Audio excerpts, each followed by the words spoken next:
Welcome to పూరా local.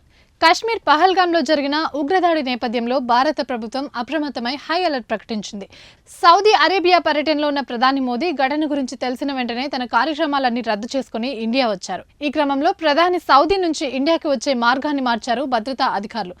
జమ్మూలోని బైసరన్లో ఉగ్రవాదులు మారణహోమం తర్వాత పాకిస్తాన్ మళ్లీ అటాక్ చేసే అవకాశాలున్నాయనే అనుమానంతో ప్రధాని వస్తున్న విమానం రూట్ మార్చారు. సౌదీ నుండి ఇండియాకు పాకిస్తాన్ గగనతలం నుంచి రావాల్సి ఉంటుంది. ఈ విషయం మీడియాలో రావడంతో పాకిస్తాన్ ఏమైనా అటాక్ చేసే అవకాశాలు లేకపోలేదని అనుమానాలను భద్రతా బలగాలు హెచ్చరించాయి. ఈ కారణంగా మోదీ ప్రయాణిస్తున్న విమానాన్ని రూటు మార్చారు. పాకిస్తాన్ ఎయిర్ స్పేస్ నుంచి కాకుండా ఓమెన్ మీదుగా ప్రయాణించి మోదీ విమానం ఢిల్లీలో ల్యాండ్ అయింది. పహల్గామ్ ఘటన తర్వాత ఇండియా పాకిస్తాన్ సరిహద్దుల్లోనూ భద్రత కట్టుదిట్టం చేశారు.